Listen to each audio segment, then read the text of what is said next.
of the Nation of Islam say, and dealing with the toxicity planned in Bayview, that there is a dark, holy alliance in San Francisco. And we are here to say, D.A. Gascon, he is under a dark, holy alliance with San Francisco PD. Gascon is a DA for cops. He comes from a cop background. He represents cops. He is not the people's DA. He comes from LA with the LA Police Department, La Mesa, Arizona with their police department, San Francisco Police Department, and within 8 years of his tenure, he has not filed one charge on any police officer. If you read the report on Mario alone, I haven't read the report on Gongora, but if you read the report on Mario, there is a lot of substantial evidence in that report. D.A. Gascon came and said that he is under the law to use of force when there's a reasonable doubt. But how can you shoot at someone 26 times and call that reasonable? And we say no more. We say, D.A. Gascon, you got to go. Let me hear the choir behind me. D.A. Gascon, you got to go. D.A. Gascon, D.A. Gascon. So we are here to say you will not be reelected in the city and county of San Francisco. We need someone here who's not only going to represent law enforcement, but also going to represent the people, black and brown communities of San Francisco. We're not taking anything less than that. We're not taking anything less than that. We're not supposed to. The Golden City by the Bay. The racist city by the Bay. And now I would like to bring up my friend, my sister, Mario Woods' mother, Gwen Woods. Yeah. Listen, I'm here to tell you, the way I started this is the way I'm going to go out on this. I emphatically, irrevocably disagree.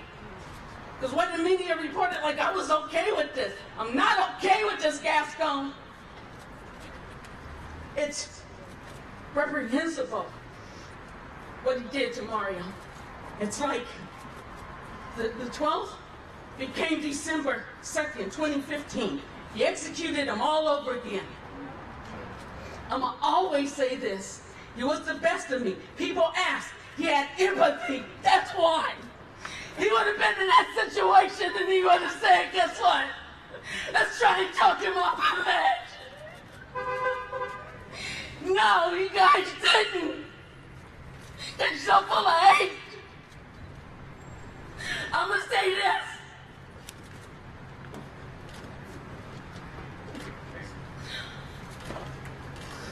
Wasn't the right call. You had police or pending investigations. A mother came to me right after they shot Mario in the back of the head and said the officer had shot her baby. But he's alive. Was one of the officers for Mario. Why are you policing me in my community and you hate me? It'll never turn out well for me.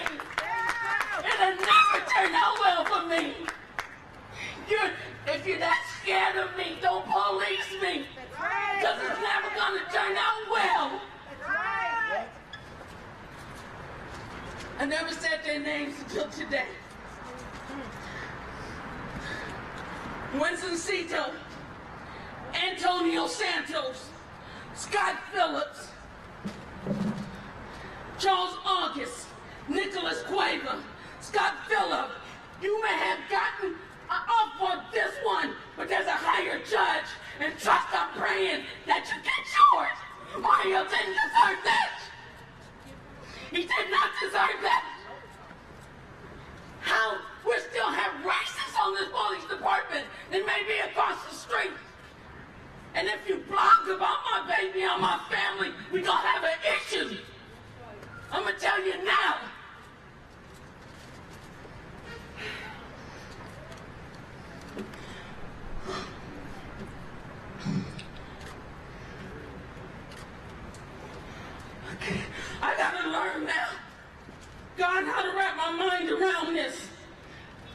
I've been saying every day, how do I live my life without this kid?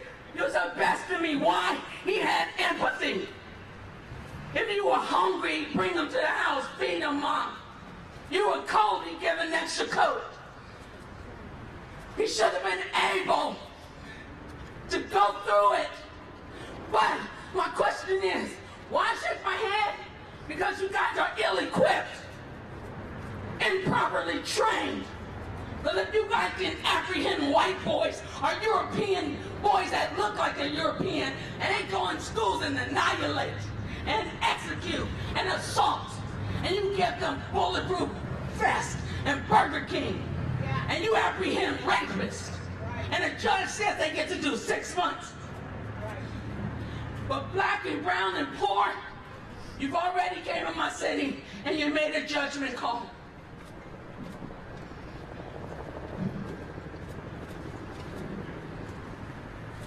I heard him say they had to stop people. They had to stop Mario. No, they didn't, because they just went ballistic with the gun when our babies were coming home from school. That's right. That's a lie.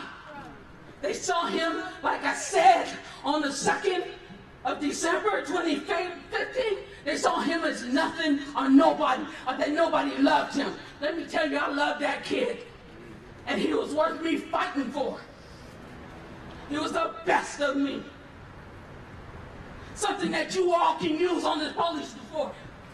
But you can't, because you're racist and full of hate. Full of it. Empathy. Mario deserved a little empathy. Yes, yes. He was 5'5". Yes, yes. 5'6". Yes. Just this taller than me. Yes. And you lied on his autopsy. Wasn't a 5'6". It's just because you planned it that he would be more dehumanizing and a menace when you take it into court. Yes, yes, You- yes. Take your time. Winston Sato, Antonio Santos, Charles August, Nicholas Cueva, Scott Phillips. You didn't get off. There's a higher judge. I'm going to rely on all my faith, the faith of my father, the faith of this one God that I always grew up on. The God of Jacob, Esau, and Isaac. You didn't dodge a bullet. Trust. Trust. Right this wrong, I'll give it to God then, because you couldn't give it to this lousy DA. That's right, that's right. I had to come out the gates and explain to my son, they were beasts, Mom. That's what they say when they see around that video. They weren't human. They were beasts. Let's call it what it is. You're beasts, full of hate and malice and menace. They confuse it. Love you, friend.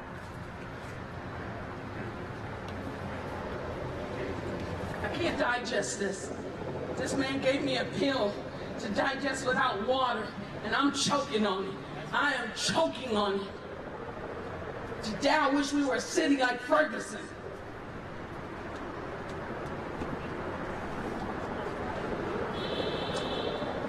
Don't let those hate mongers go back in my community, a community of black and poor. Don't let them go, because it doesn't turn out right.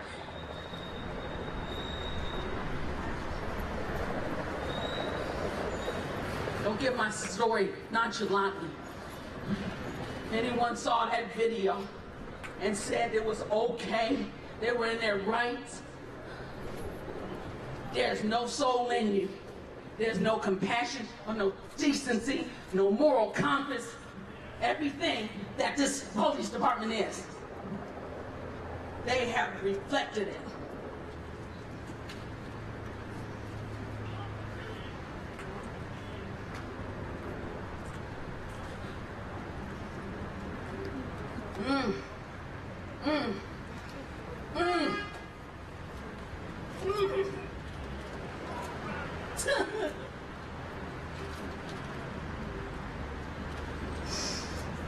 And don't give the sad part of Mario's mom. Give the part that I'm still gonna fight for him. You'll never forget his name. Trust, you'll never forget his name. I will never let you forget his name. He was so proud of you.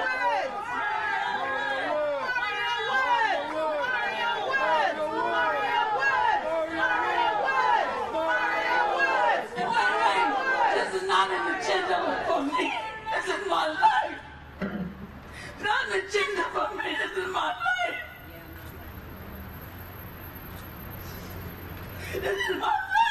God, it's my life!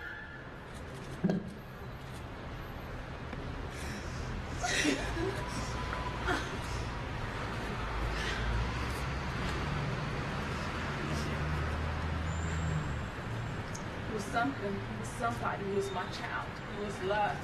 He wasn't the animals you call us.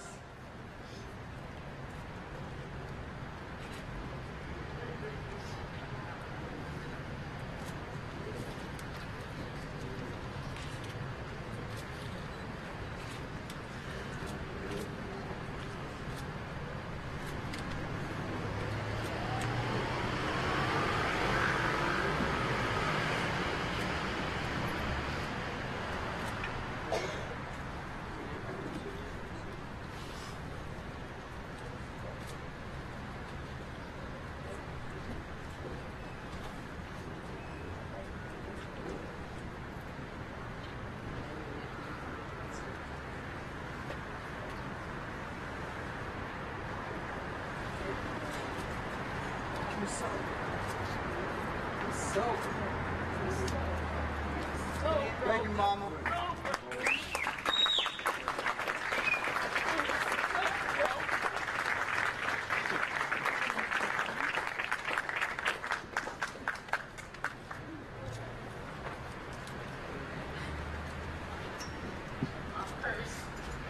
It's very difficult right now for the families.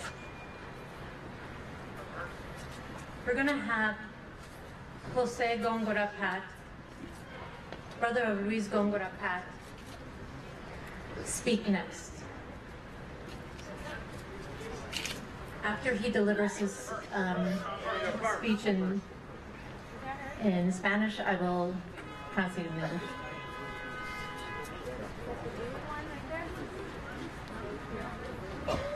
Rudy, go ask her if she had a bag. Yes, sir.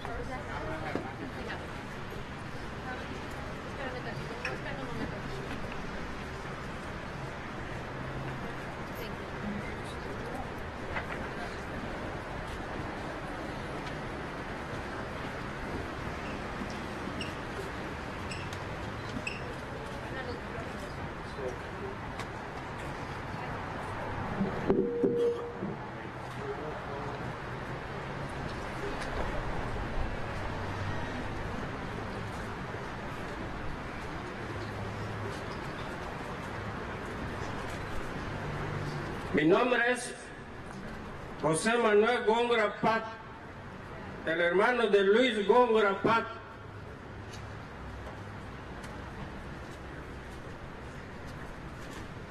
Les hablo hoy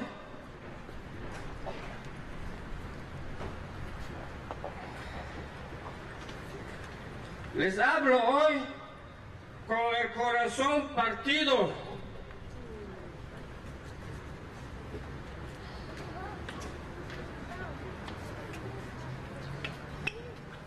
Yo amo a mi hermano Luis, hoy y siempre, y sigo buscando justicia para Luis. Gascón tiene el poder de ponerle cargos a los dos policías que mataron a mi hermano.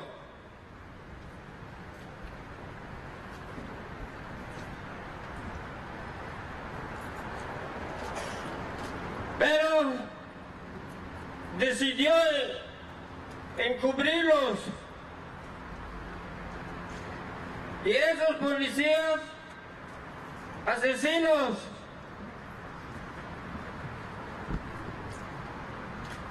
fue muy cobarde su decisión. El señor Gascón jamás nos dio el respeto.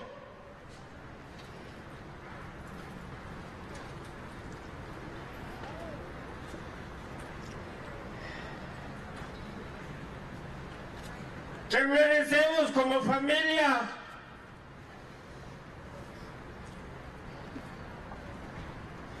De unas víctimas de la policía, a las familias que han sufrido el mismo dolor.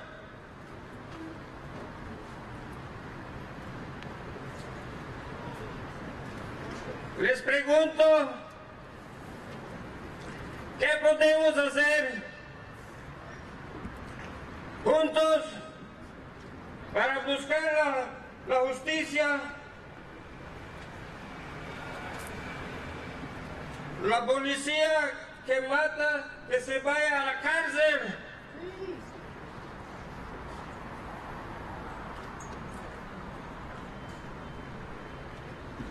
Mi lucha es contra la injusticia que compartimos. Yo entiendo el dolor de la señora Wood y de todas estas otras familias que aquí están presentes.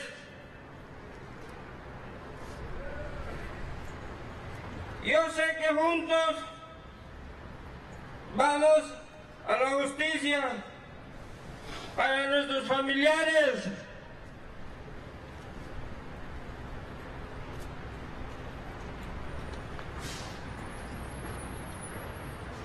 Gracias a todos ustedes por acompañarnos el día de hoy y siempre para encontrar justicia a Luis Góngora y Mario Wood, porque los asesinos, yo creo que son lo mismo que está aquí enfrente, son cobardes como el Gascón. Este en su oficina es cobarde, pues no le ponen cargos a ninguno de los asesinos que matan a la gente inocente. Pero no descansaré con mi familia y todos ustedes.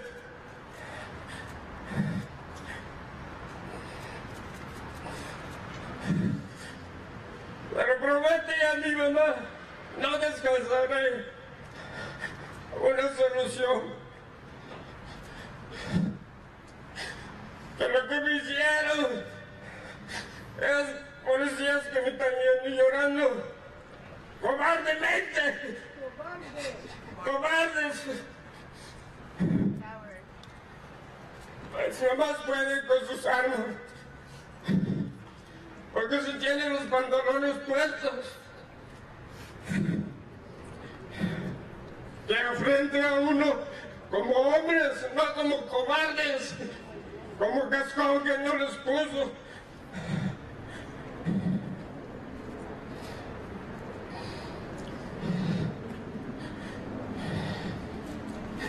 Que no tuvo el suficiente valor ese cobarde, que los encubre a los asesinos.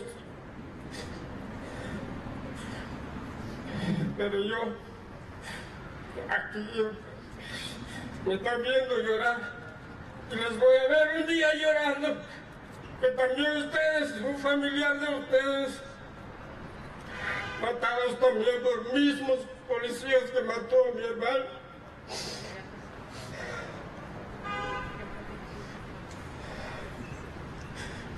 Los voy a enfrentar a la justicia, tarde o temprano. Por el nombre de mi hermano Luis Demetrio Góngora, que derramó su sangre como animal, y Mario Wood. Vamos para la justicia.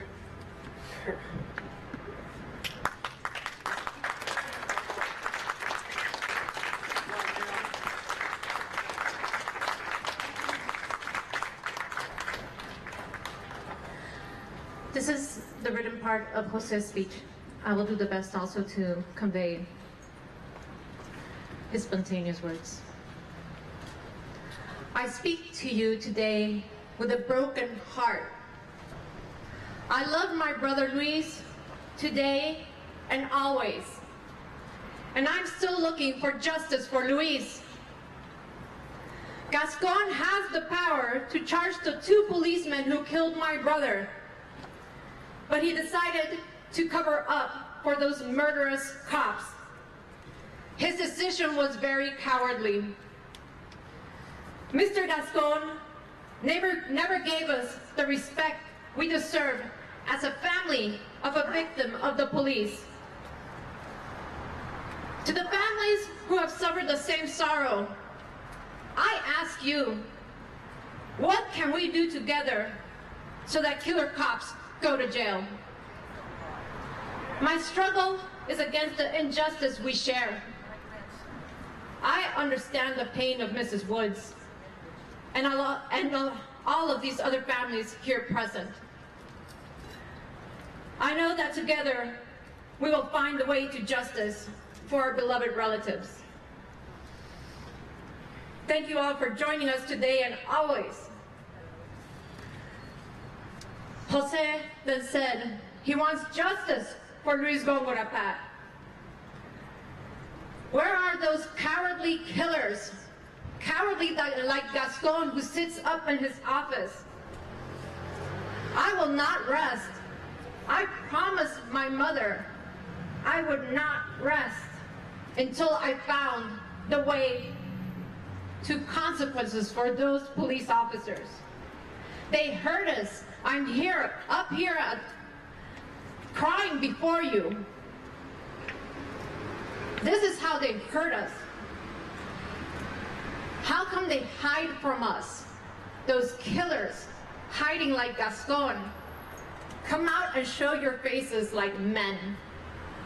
And Gascon, put on the big boy pants and find the courage to do your job. He says it's impossible how they killed Luis, leaving him to bleed out like an animal, and they did the same to Mario Woods. Thank you.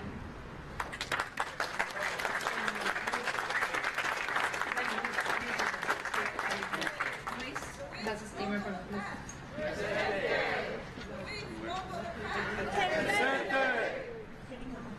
Well, it's the statement from the widow.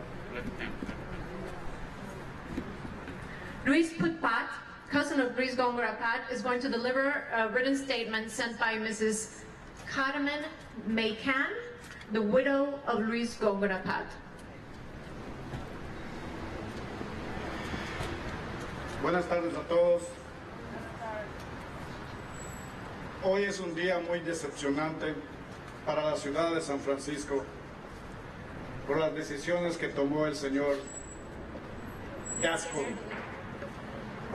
Hoy les quiero leer un mensaje que manda la viuda doña Carmen Maycan y sus hijos. Nos hemos enterado de la decisión del fiscal de San Francisco de no poner cargos penales a los asesinos de mi esposo Luis Demetrio Góngora Pat. Esos policías no entienden que la vida es sagrada. Si lo entendieran, no quitarían la vida a las personas como si fueran animales para sacrificar. Ellos son las bestias que quitan la vida. No es justo que quede impune el asesinato de mi esposo. Los policías y el procurador no han sentido esta tragedia en sus propias familias. Por eso no se tocan el corazón antes de matar, y el procurador no encuentra el valor para presentar cargos. Exijo que se les castigue y no se quede. Exijo que se castigue. Yo sé que las evidencias están allí para encontrar a los culpables.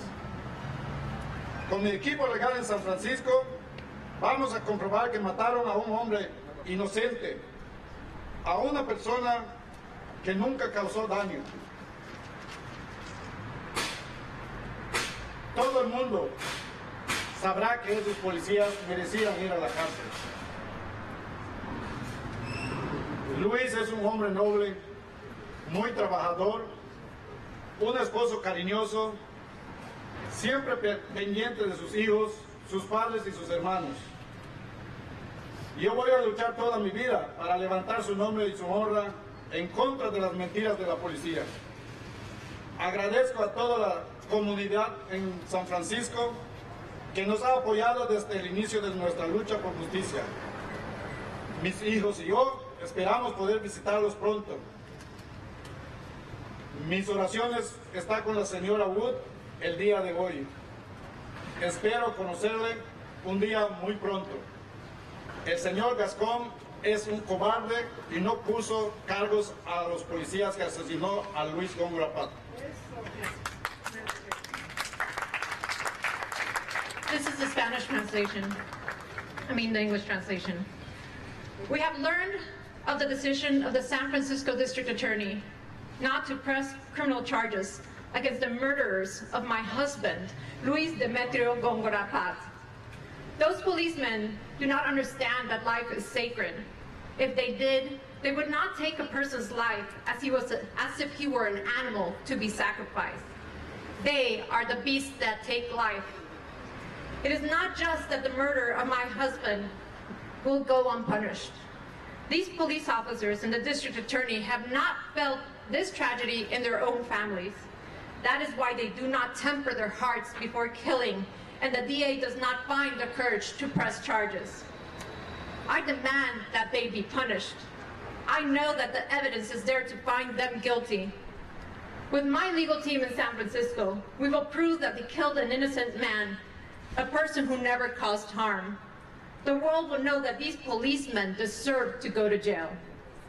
Luis was a noble man, a hard worker, a loving husband, always looking out for his children, his parents, and his brothers. I will fight all my life to uphold his name and his honor against the lies of the police. I thank the entire community of San Francisco that has supported us since the beginning of our struggle for justice. My children and I hope to visit you soon. My prayers are with Mrs. Woods today. I hope we meet someday soon. Thank you. That was the statement by the widow of Luis Góngora Pat, Mrs. Cameron Maican. Thank you. We're going to bring up right now the People's Public Defender, Mr. Jeff Adachi.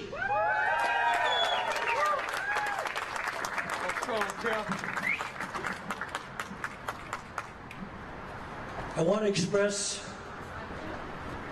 our condolences to Gwen, the family of Mario Woods, and the family of Luis Góngora Pat for this horrifying and outrageous decision. You waited for over 2 years for this decision. 2.5. You were told that you would get justice. Yes. There were millions of dollars of taxpayer money Yes. that was given to the district attorney, Yes. who said that he was going to hold officers accountable by ensuring that these cases All right. were say it, properly Jeff. investigated. Say it, Jeff. That this would be a new way, a new path, Yes. a new sense of justice that embraced the killing of black and brown people in the United States that we witnessed since the beginning of this country. Yes, Jeff. Yet you're here today to hear the same old song, Yes. the Jeff. same old story, Yes. and the same old excuses. Yes, Jeff. Reading the decisions makes one thing clear, that it is open season, Yes. particularly for young people of color. The district attorney essentially says that this is a clear-cut case of self-defense. Self-defense, justifiable homicide. Shameful. Shame. Self-defense only exists when you act reasonably in order to defend yourself against an immediate harm. The district attorney said, well, we asked the officers whether or not they acted in self-defense, and they said yes. That's right. That's right. And that's good enough for us. That's right. Now, can you imagine if every time someone said I acted in self-defense, Right. they said, oh, take a walk. The second question, he said, is it objectively reasonable for the officers to act in self-defense? And there again, the DA said yes, it is reasonable. It's reasonable for officers who have a young man surrounded, his back against the wall, Yes, to essentially assassinate him. that's right. Firing squad. Now think about it. How is that reasonable? How is that reasonable? And on top of that, you got a videotape. Yes. In the case of Louise, we don't have a videotape of the actual shooting of Louise by the officers, but you can see on the video that they act within seconds before they even have an opportunity to figure out what's going on. You hear gunshots. This is what's objectively reasonable. That's right. Now the district attorney says, well, you know what, the standard of proof is too high. Beyond a reasonable doubt, we can't prosecute this case. Cowards. For nothing? Cowards. Not even for involuntary manslaughter? Not even for negligent discharge of a firearm? No.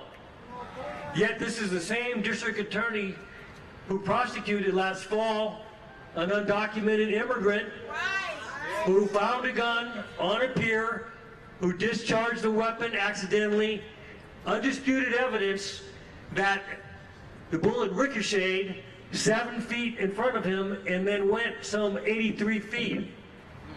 And in a tragic event, shot a woman in the back. They prosecuted that gentleman for first-degree murder. Wow. For first-degree murder. Brown. Wow.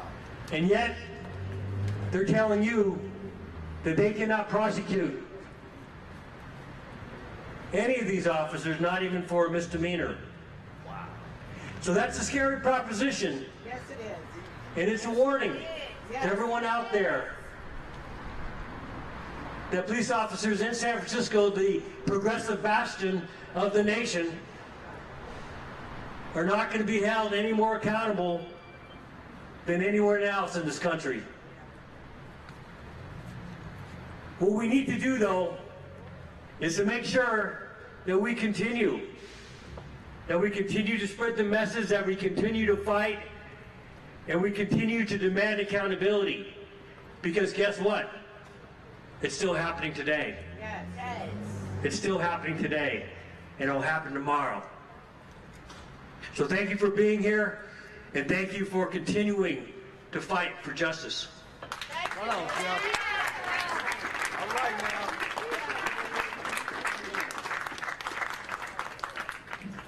Our next speaker, who is representing both families, My brother. one of the prominent civil rights attorneys in the United States of America, Mr. John Burris. Thank you, thank you. Again, it's with a very heavy heart that I appear before you, listening to Gwen and the Gongora family only reaffirms to me the collateral damage that's done to each and every family as a consequence of being killed by the police under very questionable circumstances. And in this place, in reading the reports, knowing the evidence that as I know it to be, it was a profound lack of courage on the part of the district attorney's office. That's right. To not give any credit whatsoever to the individuals involved and only see this from the intent, the general intent, if you will, or the subjective intent of the officers, clearly puts aside and does not give due credit to the individuals that did the shooting, and at least in holding them accountable. This is a case where the DA was wrong when he said there was no evidence to support a criminal conviction. Because even if you reduced it to a manslaughter, voluntary manslaughter, you could say it was an honest but mistaken belief that their lives was in danger. That they had a good faith belief, but it was wrong. Because if you look at the videotape, you could clearly see their lives were not in danger. that's a clear-cut case of manslaughter. And the DA didn't even have the heart and the courage to discuss it and give us some indication that yes, they considered the fact that the officers, even if they acted in good faith, clearly were wrong, because there wasn't a basis for them to believe that their life was in danger. And when you shoot someone 22 times, you should have some basis to believe that the person shot was shooting back at you. But the videotape is very clear. He was walking away. Now, I'm involved in both of the civil cases. I'm involved in it because what happened is fundamentally wrong.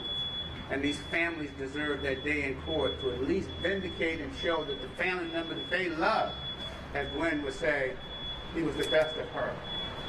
Or as Gongora family would say how much they loved their husband and their brother as he was a supportive member of their community who sent money and funds back to the family to take care of him. And who, at the time he was shot and killed, was resting against the side of a building, minding his own business, not committing any crimes. And within seconds, he's killed. I don't know how you can get past a situation where you at least have to say that a criminal case has taken place. Criminal conduct has taken place. And that clearly, to me, if you don't want to say it's murder, but holding the people accountable for voluntary manslaughter is clearly an option that should have been exercised. And it was wrong not to do so. Now, we are placed in a position of asking them to go back, but at the same time, you know, a decision has been made. I believe that this is the type of case that the State Attorney General should take a look at. I have sent cases to him previously. He has taken a very close look at them. I will be requesting that the State Attorney General conduct an investigation and determine based upon the evidence whether charges should be filed. That's right, that's right, that's right. Now, I would send this, and I probably have had some communications with the United States Attorney General, but since Sessions has been involved, I have no real hope that anything like that can happen. But there has to be a basis upon which we do not have to accept this decision. That's right. There has to be something else can be done. And granted, the DA has spoken in this county. That may be that this district attorney made a wrong decision, and maybe the next DA will make a better decision. Who knows? That's coming up.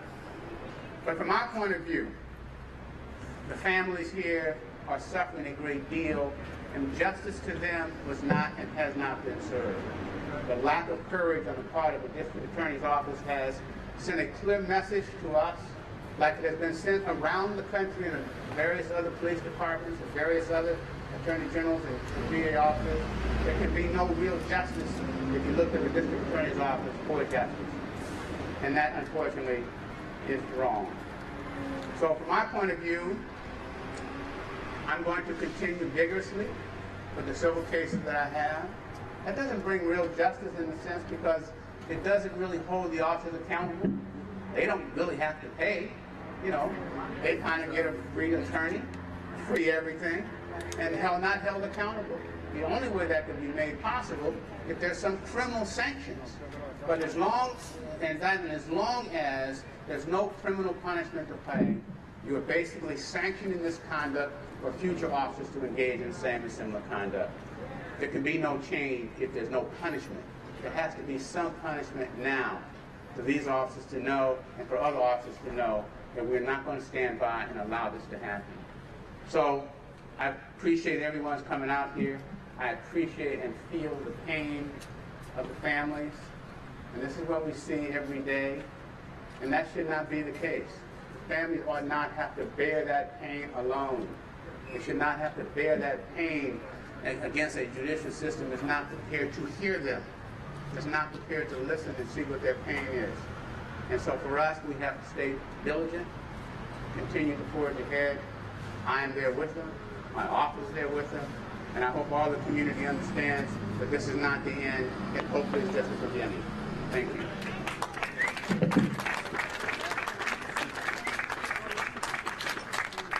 So let's make sure the community is here. One more time, choir. D.A. Gascon has to go. D.A. Gascon has to go. Say it with some meaning. D.A. Gascon has to go. D.A. Gascon has to go. And in helping us fight that fight is Alan Senior Counsel for ACLU.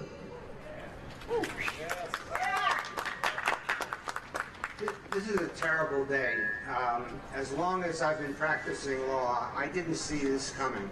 Not with those videos, not with this whole reform movement in San Francisco. But these decisions really put San Francisco in the rogues gallery of cities where young men of color, young women of color can be shot with no consequences. No one's held accountable. Black men, black women. When Mayor Lee announced after Mario was shot, Mayor Lee said the two most important things were that the San Francisco Police Department had to regain the trust of the community and that they had to change their culture. These decisions just are a huge step backwards. Who can have confidence that their culture is changing in light of this? And in fact, the new president of the POA announced that the officers have been vindicated. They're probably going to get a medal. This is the conduct that is being put forward as acceptable. You know, the district attorney's reports, as glossy as they are, what they really do is put a spotlight on how the system is rigged to provide legal cover for unnecessary police killings. That's right. And this is part of a pattern. The pattern doesn't just start with Gascon. No, it doesn't. It is shocking to me to learn from Judge Lodoris Cadell that there has not been an indictment of a police officer in San Francisco in the last 81 years. 81 years. Anywhere in the nation. 81 years in San Francisco. But this is a city where we have progressive politicians, liberal politics, and yet the cycle is not broken. You know, what's in a fair society, in a just society, in a humane society, police officers would not be justified in killing people unless it was shooting people, unless it was necessary. It was a last resort. That is, these two incidents show that that's not the way SFPD operates. No one can look at those videos and say that those killings were necessary. No one can watch the way the officers in the Luis Zingara case in 15 seconds were shooting.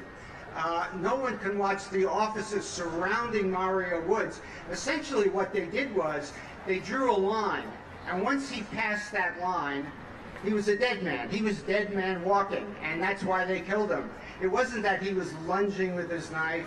He had just crossed this line. That's a lie. So we saw those videos, and yet this has happened. And I think there is one thing that I would just mention that people can get behind. There's a bill in the state legislature, AB 931. There you go. This bill would really be a game changer. It would take away the reasonableness standard. It require that the shootings be necessary, and also it would require that the officers explored alternatives.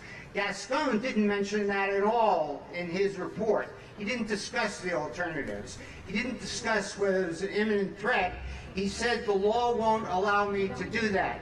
That's wrong, but let's change the law. And if we do change the law with this bill, they will be prosecuting officers, and if they're not, we should get a new DA. That's right. Thank you. That's right. That's right. That's right. One of the other things in DA Gascon's report that I find just absolutely asinine is that he admitted that he never, ever looked at the policy and procedures of San Francisco Police Department while he was looking for evidence. He didn't look at the training, he didn't look at no policy procedures or anything, and that to me was like, well, if you were indicting someone, why aren't you looking at the general orders of San Francisco Police Department? So those are questions that he chose not to even look at anything in regards of the policies and procedures of San Francisco Police Department while he made his not guilty verdict on these officers, these murderers. And now we'll bring up Reverend Dr. Amos Brown of the NAACP.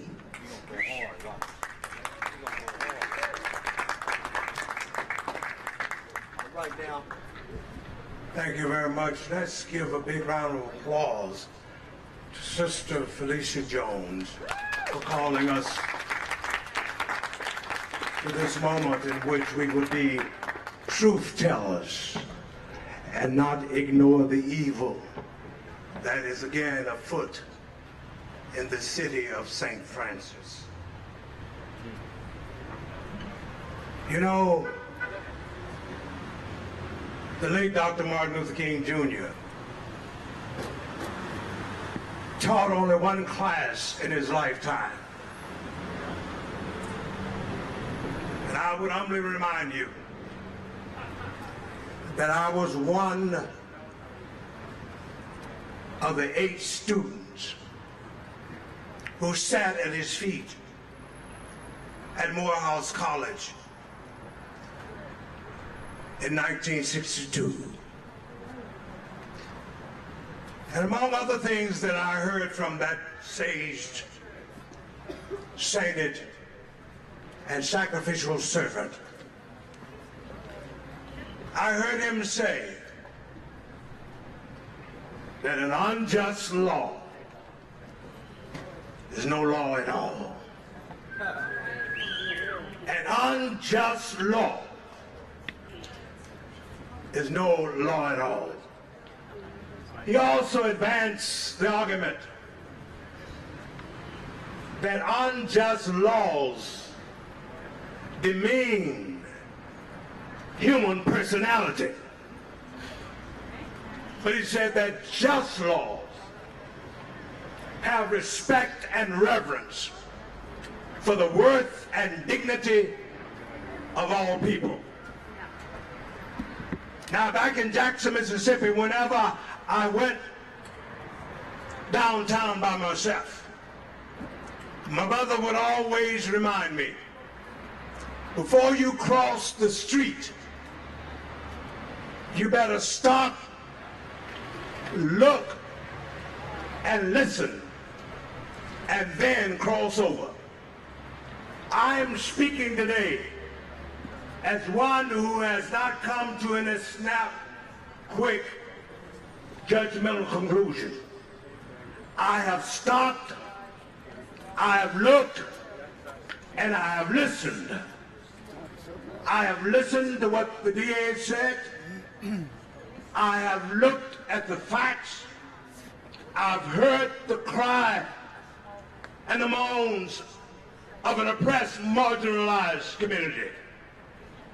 And I submit to you this afternoon that we have the moral obligation to stand up and respect the EDA, yes, but to be truth tellers and tell him that that decision that he rendered was unjust, it was inhumane, it was disrespectful, and it was another assault on black and brown and marginalized people. But always remember, my friends, evil and injustice is like a forest fire. Once you let it get to burning, you don't make the moral decision of whether or not it's going to hit you. If we don't stand up and speak up, work up, talk up, and let people know San Francisco is not a city that's progressive and liberal, but is just slick, okra slick and sleazy in doing injustice toward people who can't speak for themselves. Oh, yeah, right. Yes. Power to the people. Power to the people. So we respect our repeat. We feel for him as a human being. But we know that James Russell Lowell was right when he said, once to every man and woman comes the moment to decide, in the midst of truth or falsehood, for the good or evil side. We are saddened that the DA has not stood with us on the good side. Right. Let us pray for him. Let us talk to him. Let us remind him that he has the moral responsibility to respect the worth and dignity of Mario Wood's family and also for the Guevara's Pack family. We have a challenge today. Yes. We can't make this just a reactionary thing. Yes. We got to get ready not for a sprint, but we got to get ready for the big marathon. Yes. And we only get ready for the marathon Yes. when we organize, Yes. when we strategize Yes. to go up to Sacramento and change this unjust law. Yes. We got to organize. Yes. We got to strategize. Yes. We got to fight legally until the day will come when no more will a black or brown child be murdered and shot down like a dog by men and women who are supposed to uphold the law, protect the common good, and make sure that we live in a safe society. And finally, I got something else for you. There's an addendum around here. And that addendum is that the enemy doesn't always come in a blue suit. The enemy doesn't always come with a badge on. But the enemy comes from fraudulent, comes from fake preachers and leaders who claim to love Jesus, but they don't act like they know that Jesus said, love one another and not kill one another. You better stand up with Amos Brown. And come next month, when Franklin Graham, Billy Graham's son, comes to Berkeley talking about holding up Jesus, we got to go and tell him, in this Bay Area, in this town, you got to do more than talk the talk, but you got to walk the walk and stand up with black people when their friends and loved ones are murdered and shot down like dogs, like animals, like cows and pigs. If you love Jesus, I said if you love Jesus, you will do justice, love mercy, and walk under with God. So let us hang in there. Let us stand up till the day will come when all of us will not fear for our lives, but we'll be able to say, I'm black and I'm proud. I'm brown and I'm sound. I'm yellow and I'm mellow. I'm red but I ain't dead. I'm white but I'm all right. I'm a woman but I'm wise. I'm gay but I'm godly. I'm straight but I'm sensible. I'm an immigrant but I'm industrious. That is the day that San Francisco needs to hear antiphysically that God is reigning in this city and there is justice and liberty for all and not for some folks who don't look like brown and black folks.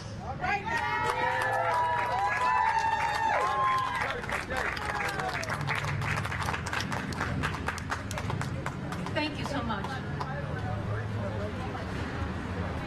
Father Richard Smith from Faith in Action, who was also fundamental in the struggle for justice for Amilcar Perez Lopez, will give a comment. Good afternoon. Just over a year ago today, many of us were standing on these steps when D.A. Gascon refused to charge the officers who killed Amilcar Perez Lopez, a young Guatemalan immigrant who they shot 6 times to the back when he was running for his life.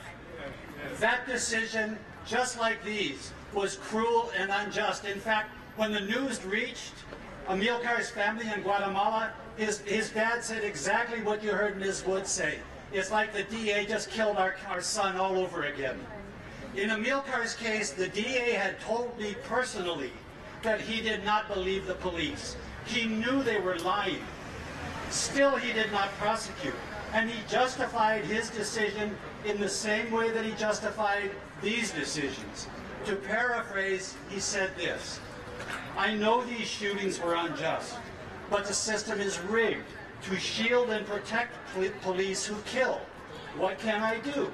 I have to follow the existing laws even when I know they're wrong. But wait a minute. D.A. Gascon, wait a minute. Yes, of course the system is rigged and needs to be changed, but that does not absolve you of your own personal responsibility. Doing the right thing always outweighs any legal or political considerations. Each of these cases should have been brought to trial, where evidence from both sides could be examined and evaluated. Witnesses from both sides could be examined and cross-examined, all in the light of day. And then a jury could make a decision. That's how justice is supposed to work in our culture. By refusing to bring these cases to court, you've not only sided with the officers who you know did wrong, but you've also usurped the proper role of a jury, and you've helped perpetuate a judicial system that you know is corrupt. Had you chosen to do the right thing and charge these officers, it's possible that you would face legal and political consequences. It's possible. But you should have done the right thing anyway. Not only for the traumatized, grieving families and community you were elected to represent, but also for your own sake. You should have done it for your own sake. The words of a great teacher come to mind here. What does it profit a man to gain the whole world, but suffer the loss of his own soul? D.A. Gascon.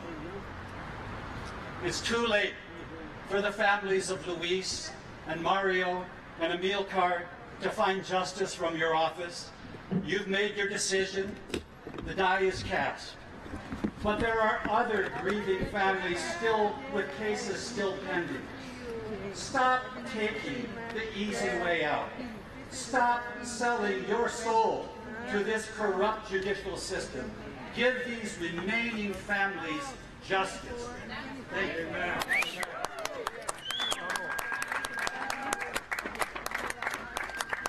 I'm going to call up, there are other families here who have suffered loss at the hand of police. I'm going to ask them to come up on the stage.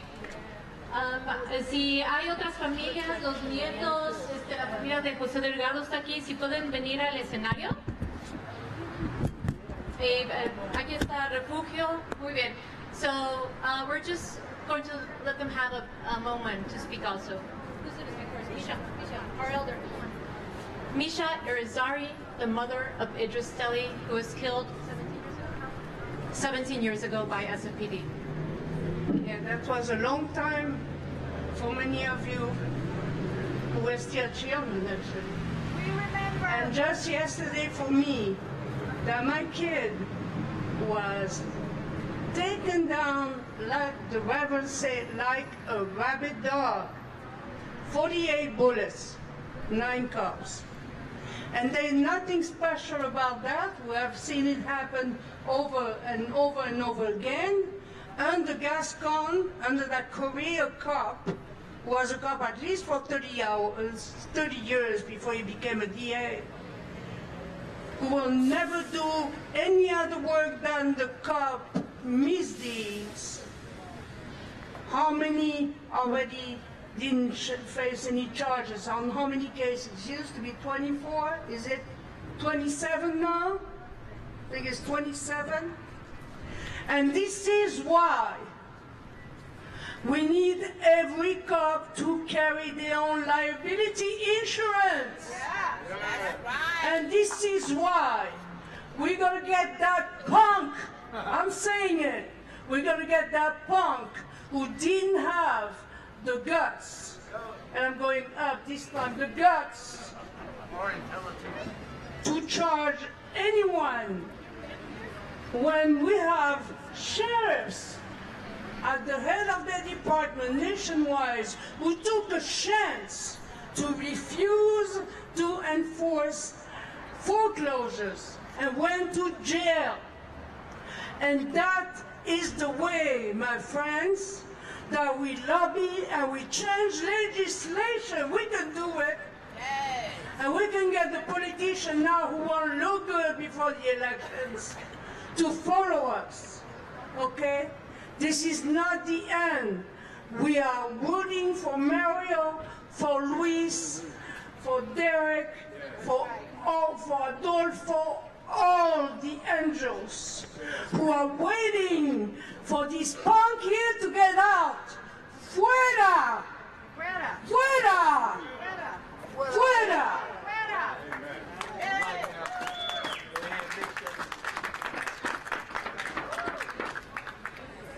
Hi, everybody. My son also was murdered by the police across the bay in Richmond 3.5 years ago. And same results like all of us have is no charges.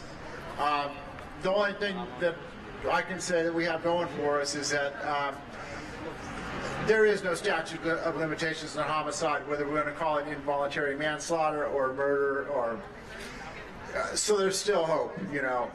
I stand here in the sun watching these our finest on the other side of the street.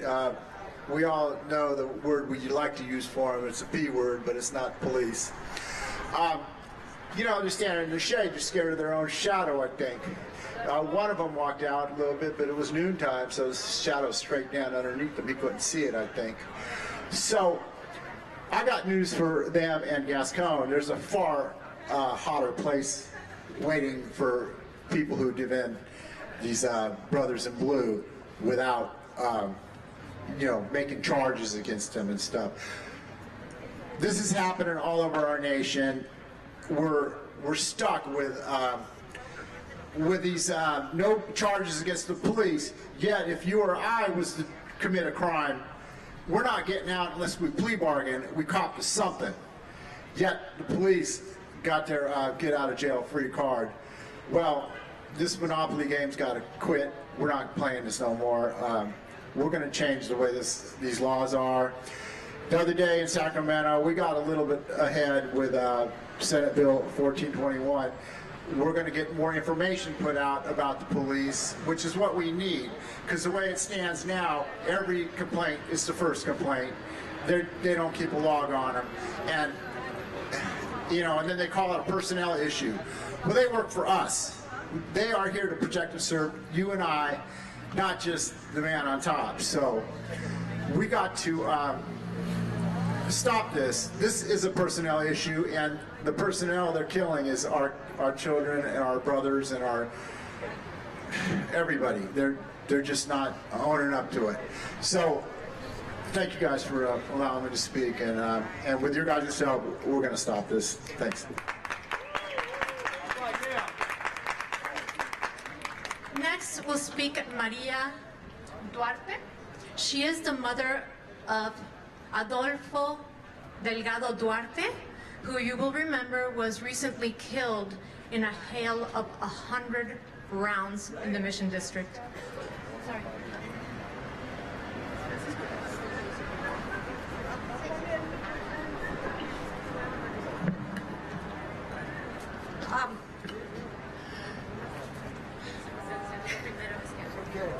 Es la primera vez que hablo.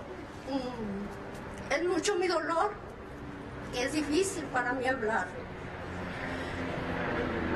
Solo quiero pedirle a Gascón, antes que dé un veredicto a esos policías que mataron a mi hijo, que tenga el valor de investigar quién fue realmente Jesús Adolfo Delgado.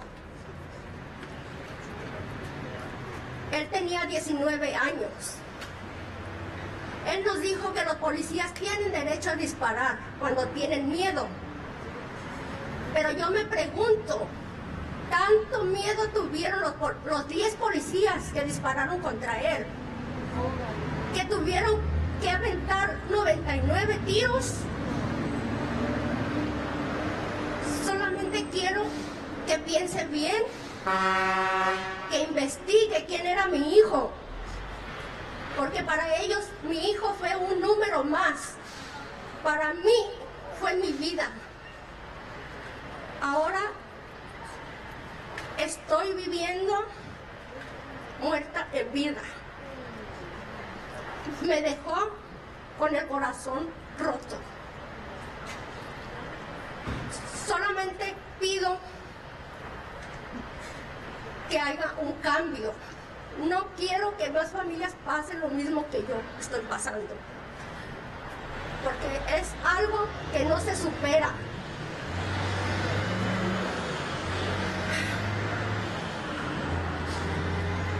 Por favor, Gascón, piensa en la decisión que vas a hacer.